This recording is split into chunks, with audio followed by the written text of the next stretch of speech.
할렐루야. 우리 주님의 크신 은혜가 이 시간 예배하는 우리 모두와 함께 하시기를 주님의 이름으로 간절히 축복을 드립니다. 오늘도 전우자와 바라보시면서 예수님 사랑으로 축복합니다. 우리 인사하겠습니다. 예수님 사랑으로 축복합니다. 예수님 사랑으로 축복합니다. 감사합니다. 지난 주일에 우리가 맥주 감사 주일로 잘 지켰고 또 예배를 드렸습니다. 오늘은 지난 주일 맥주 감사 주일 이렇게 끝났지만 한 주 더 이어서 감사의 메시지를 드리려고 합니다. 오늘 말씀의 제목을 한번 화면을 보시고 같이 한번 따라 하실까요? 시작. 감사로 염려를 이기는 삶. 아멘. 여러분 인생을 살아가시면서 어떤 생각이 드시는지 모르겠어요. 여러분께 누가 인생이 무엇입니까? 인생은 내 뜻대로 되는 것입니까? 이렇게 물어보면 여러분들 아마 피식하고 웃으실 거예요. 내 계획대로 인생이 척척 잘 돌아가면 어느 누구도 인생에 고민 없이 그렇게 살아갈 텐데 우리 모두는 다 대부분의 인생들이 내가 생각한 대로 뜻한 대로 계획한 대로 그렇게 이루어지지 않는 것이 인생이다 라는 것들을 우리가 다 알고 있습니다. 우리 지역이 이제 바다가 인접해 있으니까 여러분도 한번 바다를 상상해 보시면 좋을 것 같아요.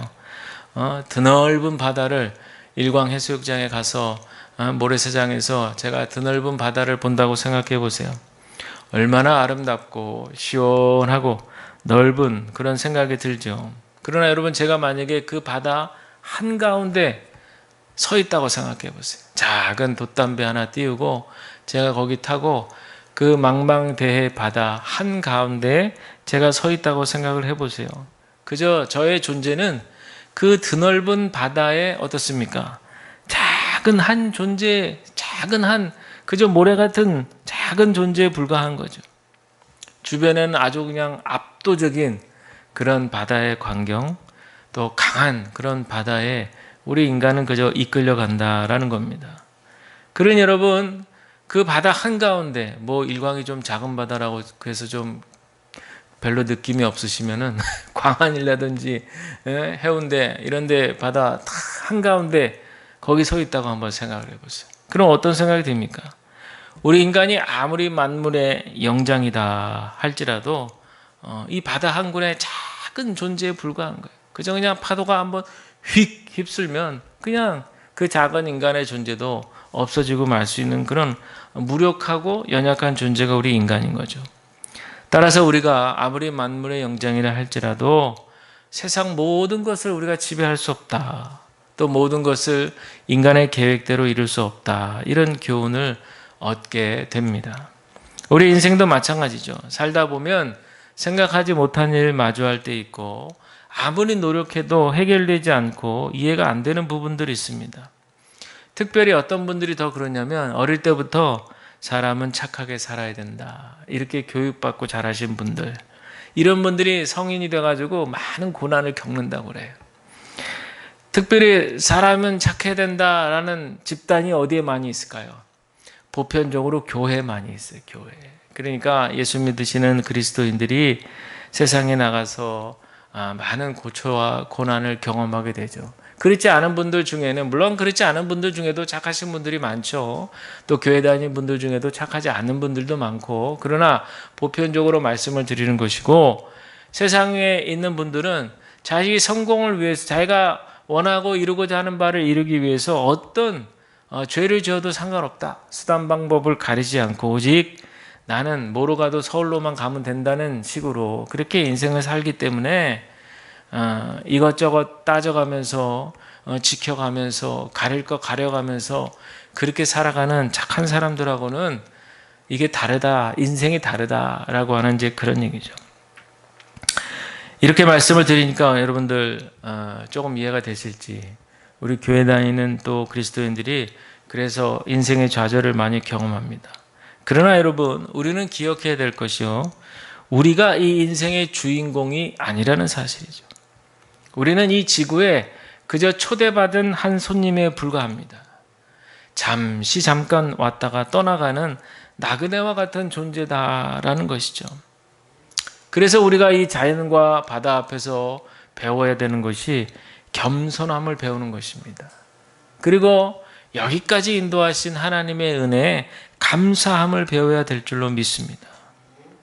이럴 수 있는 이유는요, 실제 우리가 우리 인생이 잘 풀어지지 않고 풀리지 않고 이해되지 않은 일들이 벌어지고 아무리 노력해도 해결되지 않는 부분이 있어도 순간순간 우리는 살아가면서 설레는 부분들이 있기 때문에 그래요.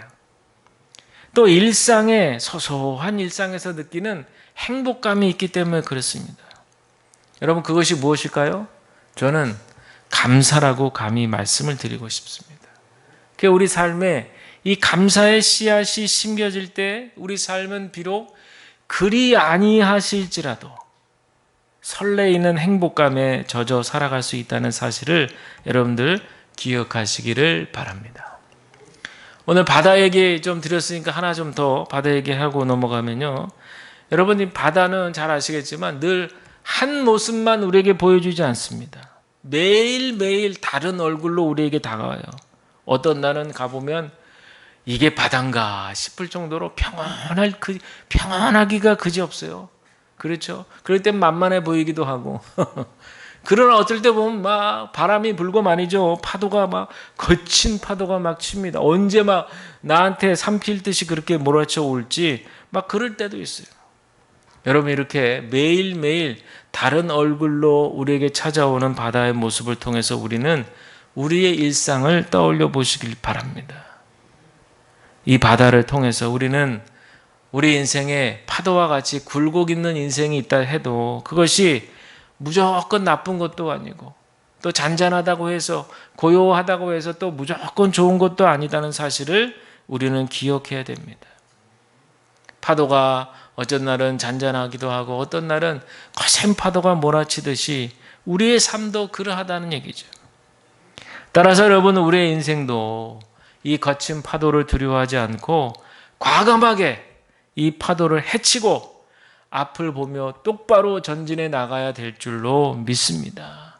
저는 이렇게 하는 힘이 어디에 있느냐? 감사라고 생각해요.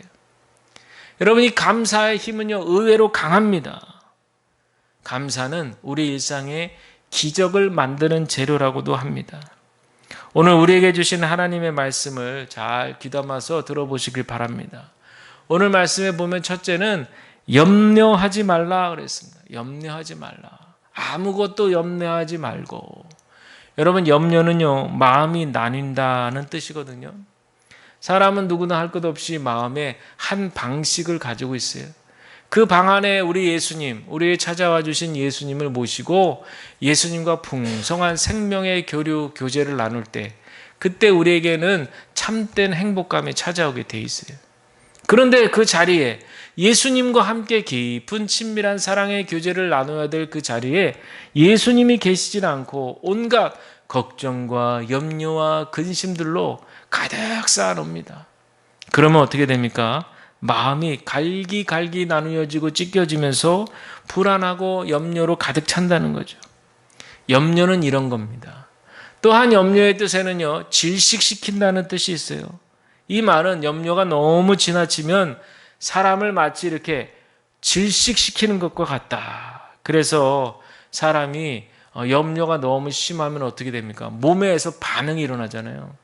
가벼운 스트레스 정도야 뭐 지나가겠지만 이런 것들이 지나치고 너무 염려와 근심에 쌓여 살다 보면 두통도 있고 막 장염 이런 여러 질병들이 일어난다는 거예요. 에이, 뭐 이 정도 괜찮겠지 하면서 소홀하게 생각하고 지나치다가 나중에 큰 병으로 커질 수 있다는 것이죠. 그러니 여러분들, 이렇게 생각해 봤을 때 염려를 우리 안에 그대로 쌓아두고 사시는 게 좋으시겠어요? 아니면 당장이라도 이 염려를 해결하시는 게 좋으시겠어요? 당연히 염려를 해결하셔야 될 줄로 믿습니다. 그렇다면 우리가 어떻게 해야만 이 염려의 문제를 해결하고 염려 안 하고 살아갈 수 있을까? 사실 우리는요, 염려 안 하고 살 수가 없습니다. 우리가 처해 있는 이 환경은 하루에도 수십 번 염려할 상황이 끊임없이 이어져 오기 때문에 그래요. 그러나 모든 이들이, 저를 포함해서 우리 모든 이들이 염려 안 하고는 살아갈 수 없지만 중요한 건요, 염려의 상황이 올 때마다 우리 주님께 맡기시기를 간절히 축복합니다. 이게 지혜예요. 이게 지혜. 내가 내 염려를 잔뜩 짊어지고 살아가는 것이 아니라 수고하고 무거운 짐진 자들 다 내게로 오라. 내가 너희를 쉬게 하리라. 이 예수님의 음성을 듣고 우리의 무거운 짐을 다 예수님께 전적으로 맡기고 의지하시기를 바랍니다. 이것이 우리 일상의 습관이 되어야 돼요. 거룩한 습관이 되어야 됩니다. 잠언 4장 23절에 모든 지킬 만한 것 중에 더욱 내 마음을 지키라. 생명의 근원이 이에서 남이라. 이렇게 말씀했거든요. 우리의 마음에 근심과 염려의 쓰레기로 가득하게 할 것인가? 아니면 우리의 마음에 살아계신 생명이신 예수님으로 가득 차게 할 것인가? 예수의 향기가 내 안에서 가득 넘쳐서 모든 염려와 근심을 주님께 맡기고 주님 주시는 참된 평안으로 살아갈 것인가? 이것은 우리의 선택, 우리의 결단에 달려있다는 사실을 기억하시기를 바랍니다. 근데 여기서 한 단계 더 나아가서 그때마다 염려의 상황이 올 때마다 주님 맡아주세요, 주님 맡아주세요. 물론 이렇게 하는 것도 참 지혜롭지만 근원적인 해결책을 갖는 게 중요해요. 여러분, 우리 병원에 가셨을 때도 뭐 어디 다쳐서 어디 아팠을 때 뭐 배가 아프다, 머리가 아프다 그러면 고기만 이렇게 고쳐서도 고칠 수 있지만 이상하게 그렇게 약을 받아서 치료를 받는데도 전혀 해결이 안 되고 또 다음에 또 아프고 이럴 때 있잖아요. 그럼 이거 뭔가 의심이 되는 거죠. 이거 뭔가 큰 병에 걸린 거 아니야? 이거 뭔가 좀 근원적인 치료가 필요한 거 아니야? 그러면은 단순히 그냥 머리 아프다, 배 아프다가 아니라 정밀로 속을 딱 들여다 봐야 되는 거죠. 뭐 필요하면 뭐 CT도 찍고 MRI도 찍고 그렇게 해서 뭔가 그 병의 그 근원 원료를 찾아가가지고 그걸 딱 해결해야지 되는 거죠. 그러니까 실력 있는 의사들이 누구예요? 실력 있는 의사들은 그냥 눈에 보이는 현상만 고치는 게 실력 있는 의사가 아니라 근원적인, 그죠? 질병의 근원을 캐서 그것을 딱 치료해 줄 수 있는 분, 그런 분들이 바로 명의 아니겠습니까? 마찬가지예요, 여러분. 우리가 그때마다 염려와 근심이 있을 때마다 수고하고 무거운 짐진 자들아 다 내게로 오라. 그래, 그 말씀 믿고 예수님께 그때마다 다 맡겨드리는 것도 하나의 좋은 방법이지만 근원적인 치료를 하기 위해서는요, 하나님께서 나를 향하신 놀라운 축복의 계획이 있다는 것을 먼저 깨닫고 그것을 붙들고 믿는 것이 더 중요합니다. 마치 이런 원리예요. 큰 댐이 하나 있는데요, 이 댐이 오래돼가지고 보수가 필요해. 수리를 해야 돼. 그런데도 방치한 채로 그냥 수문만 열었다 닫았다 이렇게 하면 되는 것으로 착각하는 경우와 같아요. 물론 수문을 그때마다 닫아도 물은 잘 잠궈지겠지만 오래돼가지고 이것을 보수하지 않으면 결국에는 그 틈틈으로 물이 흐르게 되어 있다는 거죠. 마찬가지로 우리 삶에 무수히 찾아오는 염려와 근심들을 그저 그때 수문 닫듯이 그때 그냥 주님께만 맡겨도 되겠지만 너무 많은 근심과 염려들로 인해서 우리 삶에 구멍이 생기거나 혹은 우리 영혼이 너덜너덜해질 수도 있다, 그런 얘기예요. 그럴 땐 여러분, 우리 영혼에 근원적인 보수가 필요함을 기억하시기를 바랍니다.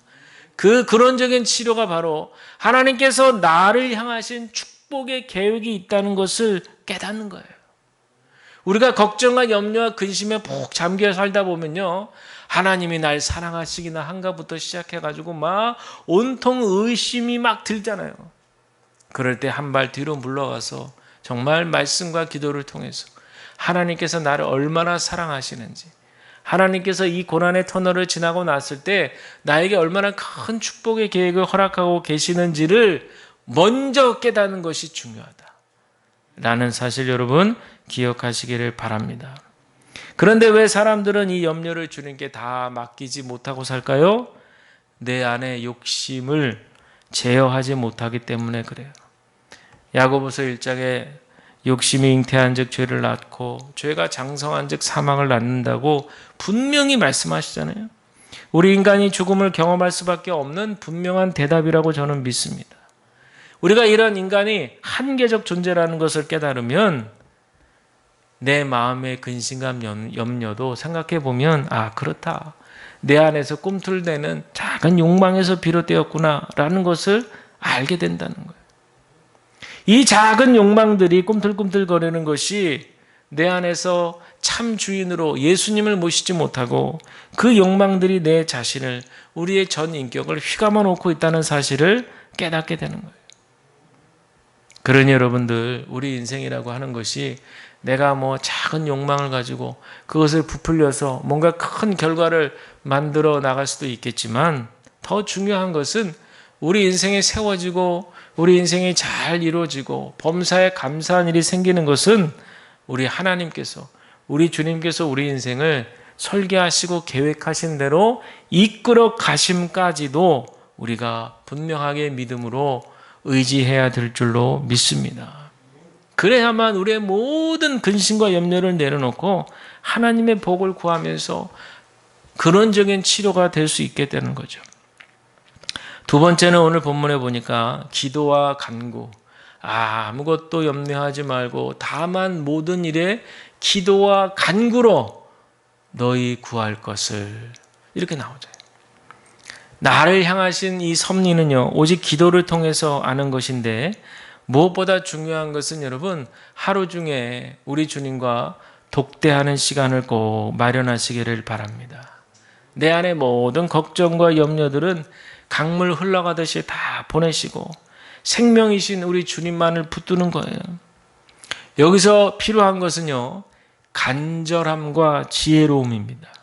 우리가 대개는 주여 주여 믿습니다 하면서 간절하게는 기도하는데 지혜를 구하는 것은 좀 부족해요. 성경에 보면 비둘기와 같이 순결하고, 또 그 다음에 뭐라고 나와 있어요? 뱀같이 지혜로워 그랬어요. 우리 뱀하면 항상 그렇게 선악과 그 사건 때문에 뱀하면 말도 이렇게 입에 오르기 싫어하는 좀 그런 경향이 있는데, 뱀처럼 지혜로우라. 그러니까 뱀이 좀 지혜롭다는 이제 상징인데, 이걸 우리는 좀 이렇게 나쁜 쪽으로 생각하는데, 그런 게 아니라, 그런 뜻이 아니라 비둘기와 같이 순결하지만 말고, 이 세상이 악하고 사단 마귀 공중권세 잡은 이들로 인해서 많은 착하고 순수하고 예수 잘 믿는 그리스도인들을 곤경에 빠뜨리기가 일쑤이니, 우리 그리스도인들은 비둘기와 같이 착하기만 하지 말고 순결하지만 하기만 하지 말고, 그와 더불어서 뱀같이 지혜로워야만 세상 가운데에서 당당하게 승리할 수 있다라는 것입니다. 그러니 저와 여러분들 기도와 간구하실 때 주여 주여 하고 간절하게도 기도하시지만, 또 한편으로 지혜로움을 위해서 여러분들 기도하시기를 바랍니다. 되게 기도하시는 분들이 기도하고 나면 이제 응답될 거야 이러고 나는 아무것도 안 해. 가만히 있으면 하늘에서 그냥 뚝, 마치 사과가 나무에서 중력 위에서 뚝 떨어지듯이 그렇게 떨어질 것을 기대하는 것은 올바른 기도 응답의 자세가 아닙니다. 물론 저도 목회하면서 기도했더니, 어려울 때 기도했더니 전혀 생각하지 못했는데 도움의 손길들을 통해서 은혜를 얻었을 체험이 많아요. 그러나 매번 그렇게 응답하시지 않습니다. 우리의 믿음이 발목 신앙이 있고, 우리의 믿음이 무릎 신앙이 있고, 허리에 차는 신앙이 있잖아요. 다 그때마다 달라요. 우리의 믿음이 연약하고 기초고 초보일 때는 발목 신앙이기 때문에 하여튼 기도만 했다면 다 낫는 거예요. 다 나. 우리 동민이 저기 앉아있지만, 동민이 어렸을 때 몸이 약해가지고 제가 기도해 주거든요. 기도해 줄 때마다 낫는 거예요, 진짜. 며칠 전에서도 제가 고백했어요. 저는 그걸 알아요. 왜 그렇게 했겠어요? 왜? 그때 동민이의 그 믿음이 발목 신앙이니까. 그러니까 하나님께서 그 아이에게 하나님의 그런 살아계심을 믿게 하기 위해서 그런 일들을 보여주시는 거죠. 지금은 그렇게 기도한다고 낫지 않아요. 지금은 약을 먹어야지 낫죠. 왜요? 이제는 믿음이 이제 그런 수준이 아닌 거예요. 이제는 그렇게 기도도 하지만 기도에 못지않게 본인이 이제는 자신의 건강 관리도 스스로 알아서 해야 되고, 병원을 또 활용할 줄도 알아야 되고, 이렇게 벌써 달라지는 거예요.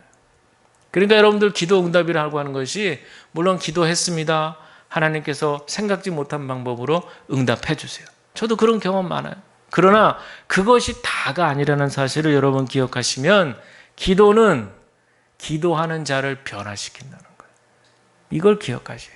어떤 분이 막 억울한 일을 당해가지고 막 기도하는데 막 눈물 콧물 쏟으면서, 하나님 도대체 이럴 수 있습니까? 나한테 왜 이런 일이 벌어지는 겁니까? 하고 막 그 자식을 제가 가만두지 않겠습니다 하고 막 그렇게 기도를 시작했어요.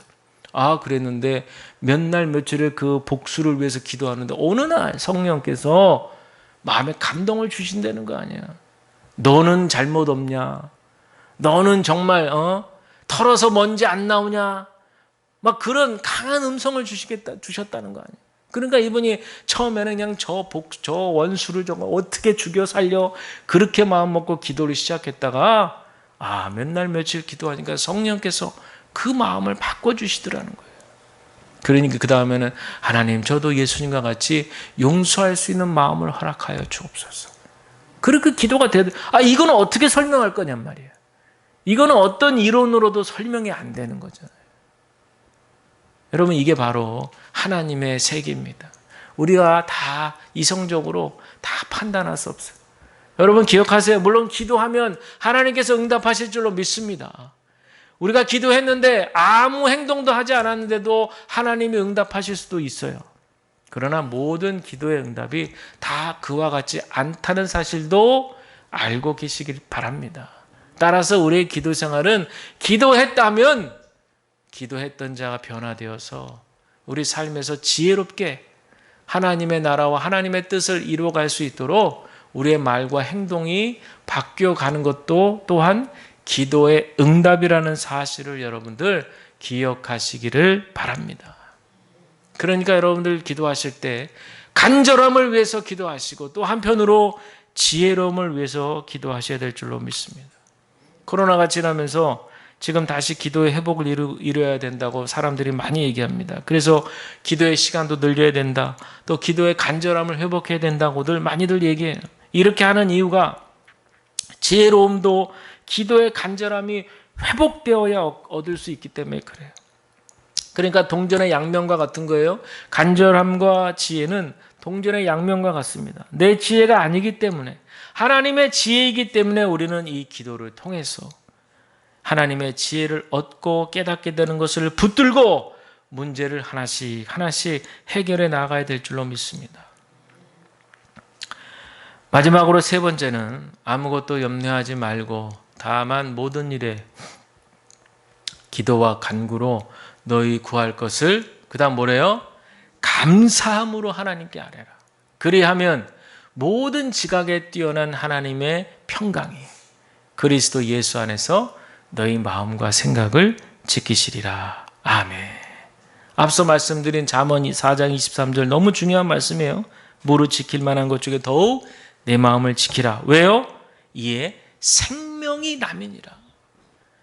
우리 마음에서 생명이 나오는 거예요, 여러분들.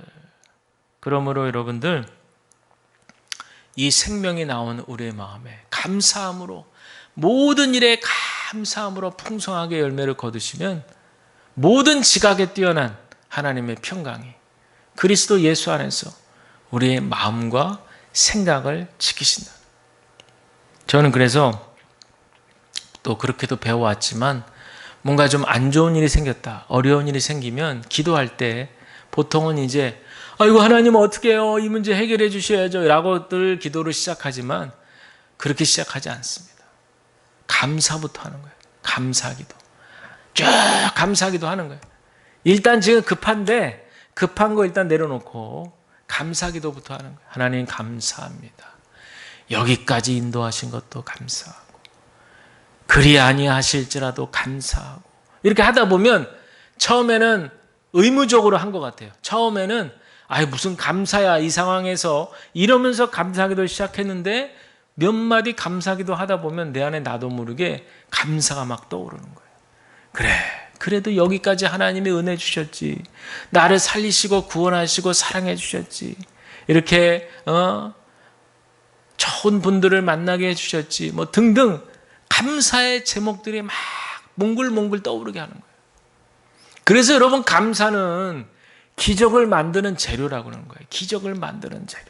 지금 도저히 감사할 수 없는 우리의 상황에 도저히 감사가 아니라 이건 진짜 원망과 불평을 해도 시원찮을 그런 상황이라 할지라도, 그래도 일단 옆으로 밀어놓고 감사부터 시작하는 거예요. 하나님 감사합니다.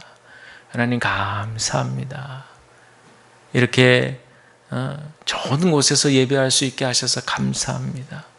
하나님 작은 기쁨 샘솟게 해주시니 감사합니다. 좋은 분들과 교제하게 하시니 감사합니다. 이렇게 감사기도 하시는 거예요. 오늘 하루도 생명의 호흡을 허락하시니 감사합니다. 여러분, 이렇게 날마다 특별히 어려운 일이 있으실 때마다 제일 먼저 감사 기도로 열매를 올려드리시기를 간절히 축복을 드립니다. 로마가 전 세계를 지배할 때 얘기예요. 그때 영국 땅을 복음화했던 그런 역사의 스토리가 있는데, 그때 켈트족이라는 사람들의 이야기가 있습니다. 그분들은 그 로마가 막 그렇게 막 짓밟고 싹이 나면 짓밟고 또 잘하면 또 짓밟고 막 그랬거든요. 그래서 이 복음화를 이제 넓혀야 되는데, 이 켈트족 사람들이 넓혀야 되는데 어떻게 해야 되나 고민하다가 이 사람들은 시 문학을 너무 좋아했다는 거예요. 시 문학. 그래가지고 사람들에게 시를 통해서 자신들의 신앙을 다 전한, 뭐 이렇게 설교 20, 30분 그럴 새도 없어요. 거기는 그럴 여유도 없어. 그랬다가 걸릴 수도 있고, 그러니까 그런 것도 잘 어렵고 요원하고, 시를, 신앙에 대한 시죠. 하나님을 찬양하는 시, 그 시를 옆으로 전달하는 거예요. 제가 좋아하는 그런 기도 시 중에 한 시가 있는데, 전에도 한번 읽어드린 적이 있어요. 오늘도 그리스도께서 나를 보호하소서. 이렇게 시작하는 거예요. 독약과 불로부터, 익사와 부상으로부터 내가 풍요로운 상을 누릴 수 있도록 나와 함께 하시는 그리스도, 내 앞에 계시는 그리스도, 내 뒤에 계시는 그리스도, 내 안에 계시는 그리스도, 나를 밑에서 받치고 계시는 그리스도, 내 바로 위에 계시는 그리스도, 내 오른쪽에 계시는 그리스도, 내 왼쪽에 계시는 그리스도, 나와 함께 누우시는 그리스도, 나와 함께 앉으시는 그리스도, 나와 함께 일어나시는 그리스도, 나를 생각하는 모든 이들의 마음에 계시는 그리스도, 나에게 말하는 모든 이들의 혀 위에 계시는 그리스도, 나를 보는 모든 이들의 눈 안에 계시는 그리스도, 나의 말을 듣는 모든 이들의 귀 안에 계시는 그리스도, 나는 오늘 일어납니다. 삼위일체 하나님을 부르며 주신 능력의 힘을 얻으면서 창조주의 삼위를 믿으며 그분의 하나됨을 고백하며 구원이 주께 속해 있고 구원이 그리스도께 속해 있기 때문입니다. 주님, 당신의 구원이 언제나 우리와 함께 해 주소서. 아멘. 이거 사실 제가 한글로 이렇게 말씀을 드렸지만 이게 영문으로 되어 있거든요. 영문으로 되어 있는 것을 읽으면 그 단어 하나하나에 뭔가 이렇게 딱 이렇게 마음에 퉁 하고 이렇게 부딪히는 게 있어요. 마치 파도가 이렇게 팍 방파제를 치고 그렇게 나가는 것처럼 그 하나의 단어에 뭔가 이렇게 제 마음에 탁 들어오는 게 있어요. 아, 그렇지. 우리 주님은 지금 내 오른편에도 계시고 왼편에도 계시고 내 앞에도 계시고 뒤에도 계시고 내 혀에도 계시고 내 밑에도 계시고 위에도 계시고. 아, 이렇게 구체적으로 우리가 기도했었나? 여러분 한번 생각해 보세요. 내가 이렇게 구체적으로 주님께 감사와 찬양을 올려드렸나? 여러분, 때로는요, 이렇게 우리가 감사하지 못할 때 이렇게 아주 세밀하게 감사하는 그런 기도시를 읽고 있으면 나도 모르게 멀리 떨어져 있었던, 감사를 잊고 멀리 떨어져 살았던 내 삶을 다시 주님께로 바짝 이렇게 끌어당기는 그런 어떤 믿음의 은혜의 체험을 하게 된다는 사실을 여러분들 기억하시기를 바랍니다. 이 시 속에는 여러분 들으셨지만 감사가 묻어 나옵니다. 이들의 기도 속에는 하나님께서 우리와 함께 하심에 대한 찬송이 들어있어요. 하나님께서 온 아름다운 우주를 창조하시고 보존하시고 아끼고 사랑하시고 그 안에 깃들어져 있는 하나님의 사랑과 섭리를 깨달으면서 이 사람들이 주로 이렇게 자연 속에서 그런 하나님의 창조 섭리를 감사하면서 살았던 족속들이거든요. 그러니까 항상 그런 걸 깨닫고 사는 거예요. 우리도 지금 자연 환경이 참 좋은 곳에 우리가 거해 있는데 우리가 너무 분주하고 바쁘다 보면 아무리 아름다운 꽃이 펴 있어도 그게 뭔가 싶게 그냥 지나치잖아요. 여러분 이제는 우리 일상 가운데 이런 작은 아름다움들을 발견하시기를 바랍니다. 그래서 어느 목사님이 그랬어요. 제가 좋아하는 어느 목사님이 그랬어요. 우리 그리스도인들이 회복해야 될 것은 뭐냐면 작은 것에도 경탄할 수 있는 마음이라고 그랬어요. 작은 것에도 경탄하는 마음을 회복하는 것이 우리 신앙을 회복하는 거라고 그랬어요. 여러분 아이들이 갓난 아이들이 뭐가 좋은지 그렇게 빵긋빵긋 웃잖아요. 그 아이들의 웃음을 보면서 어른들 중에서 기분 나빠하시는 분들은 이상한 분들이죠. 다 좋아하죠. 아이들이 웃는 거, 어린이들이 그렇게 해맑게 웃는 거 그런 거 보면 비록 어른들은 나는 그렇게 못 웃어도 우리 아이들을 통해서 대신 이 행복 바이러스가 막 이렇게 전염이 된다고 전파가 되는 거죠. 여러분 우리 안에 그런 작은 것에도 아름답다, 감사하다, 참 고맙다. 우리 이런 것들을 좀 회복하시는 저와 여러분들이 다 되셔야 할 줄로 믿습니다. 사랑하는 여러분, 오늘 말씀 한번 정리해 볼까요? 무엇보다도 염려를 주님께 맡겨야 되는데 근원적인 치료는 나를 향하신 하나님의 구원의 계획, 사랑의 섭리를 깨달아야 된다는 거예요.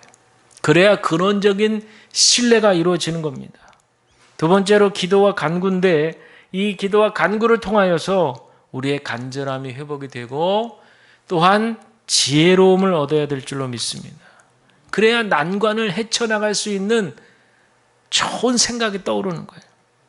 세 번째는 무엇보다 너희 구할 것을 감사함으로 아뢰라 했는데 우리가 일단 어려운 일을 만나고 고단스러운 상황이 닥쳐도 일단은 응답해 주실 것을 믿고 감사 기도부터 무턱대고 감사부터 그렇게 저와 여러분들이 하셔서 우리의 어려운 상황들을 잘 믿음으로 헤쳐나가시기를 바랍니다. 무엇보다 여러분 우리 하나님은 우리를 너무 사랑하셔서 가장 좋은 것으로 채워주실 것을 믿으시길 바랍니다. 다만 그때와 구체적인 축복의 내용은 우리가 알지 못해서 안달이지만 그분 자체를 신뢰하세요.